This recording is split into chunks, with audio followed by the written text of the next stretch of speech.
با سلام با یکی شما بینندگان بینیهت عزیز، شالو گلخوجه هستم با خبرهای تازه در خدمتتان. ساعت به وقتی پراگنده در مسکو 12 و در دوشنبه باشد 14 است و با اجازت شما رو میارم به خبرهایی که تو این ساعت من جمع آوری کردم و فکر میکنم اگر تو آخر صحبت ما رو همراهی کنید با سوالهای زیادی خودتان از این صحبت پاسخ خواهید گرفت. وزارت دفاع تاجیکستان میگوید که نقشه دعوت تیرماهی نوسکران 100% اجرا شده است.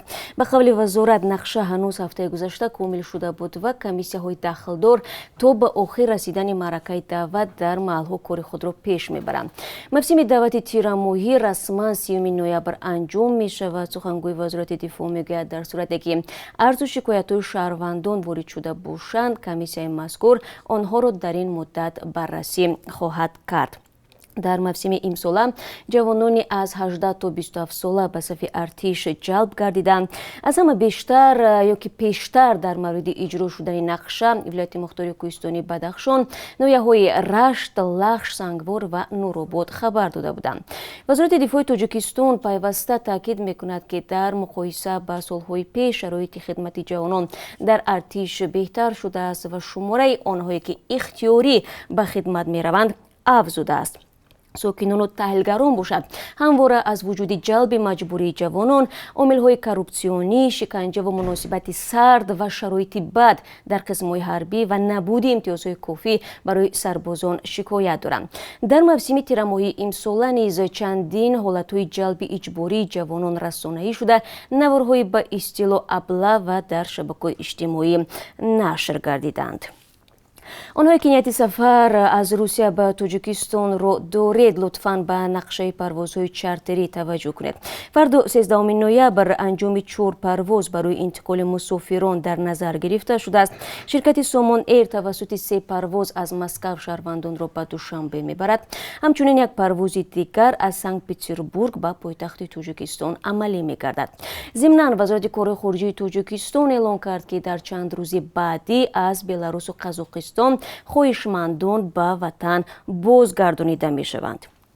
با این خواهشمندان گفته می شوند که در مد نظر داشته باشند پروازها از 15 نوامبر صورت می گیرند. هواپیمای شرکت سامان ایر طریق خط سیر دوشنبه مینسک دوشنبه و 16 نوامبر در مسیر دوشنبه الماتو دوشنبه پرواز می کند. وزارت به هموطنانی که به بلاروس و قزاقستان می روند تاکید کرده است که باید پیش از سفر مستقلانه با طلبات سفر در دوره همهگیری کرونا ویروس شناس شوند تا هنگام سفر دشواری ها پیش نآید. وابسته به احتمال برقرار شدن پروازهای دائمی بین روسیه و تاجیکستان و سنه باز شدن مرزها خبری نوی تا این لحظه در دست نداریم. از هفته آینده پیوندان محبوسان زندان‌های تاجیکستان دیگر باره حق ملاقات کوتاه مدت و دراز مدت را با آنها پیدا می‌کنند. در این باره بعضی پلوس یک منبع از وزارت عدلیه خبر داده است. این هم در حالی است که چنین دیداربینی‌ها 7 ماه به این طرف منع بود. منبع گفته است که از 16 نوامبر خویش و اقربا در دلخواه روز به غیر سه‌شنبه امکان ملاقات با نزدیکان محبوسشان را خواهند داشت. محکوم شدگان حقوق ملاقات با اعضای عائله و خویشاوندان چنین گرفتن خوراک و دیگر اشیای ضروری را دارند. غیر از این در روزهای دیگری هفته می توانند واخوری‌های کوتاه مدت و دراز مدت نیز برگزار شوند که از 2 تا 3 روز ادامه می‌یابد. حتی روزهای یکشنبه ملاقات‌های شخصی اجازه داده می‌شوند افزوده از منبع. علاوه بر این به خاطر پیشگیری از کرونا ویروس کارهای فهماندهی ادامه خواهد کرد. ملاقات محبوسان با نزدیکانشان در زندان‌های تاجیکستان از ماه مارس برای پیشگیری از احتمال گسترش کووید 19 ناممکن شد. کار گرفتن از چنین اقدام را پیوندان برخی از محبوسان سری وقتی خوانده بودند، برخی دیگر برعکس گفتند این وضعیت نگرانی آنها را درباره شرایط نزدیکان زندانیشان بیشتر نمود.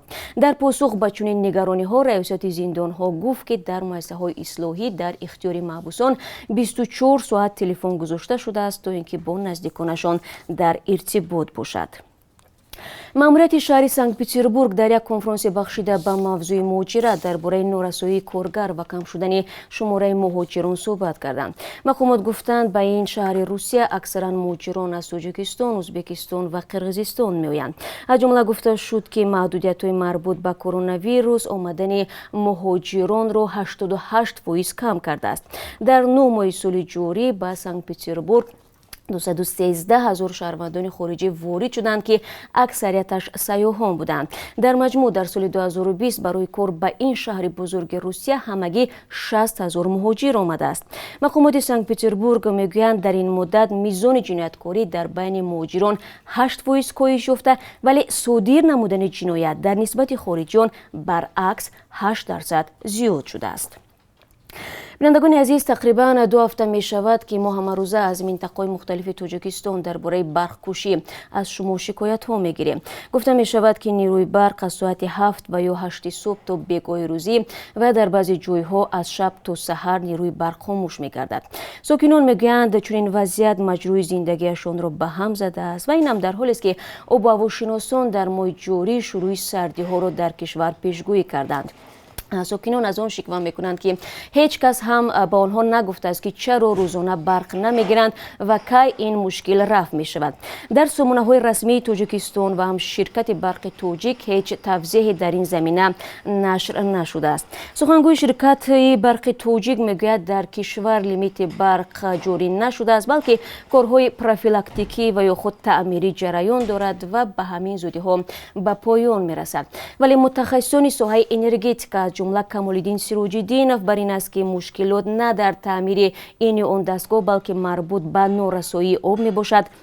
зеро моҳҳои охир дар Тоҷикистон боришот набуда, дарёҳо камоб шуданд ва агар ҳоло оби обанбори норак зиёд истифода шавад, шояд дар моҳҳои февралу март он ба охир мерасад ва мушкилоти ҷиддӣ пеш меояд.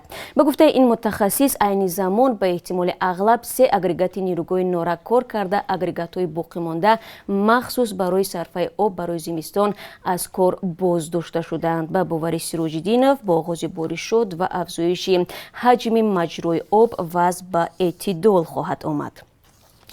расонаҳои Узбекистон менависанд ки дар 10 моҳи соли ҷорӣ аз ин кишвар зиёда аз 32,000 яхдонҳои истеҳсоли ӯзбекистонӣ ба хориҷ содирот гардааст ки беш аз 44% он ба Тоҷикистон равон карда шудааст.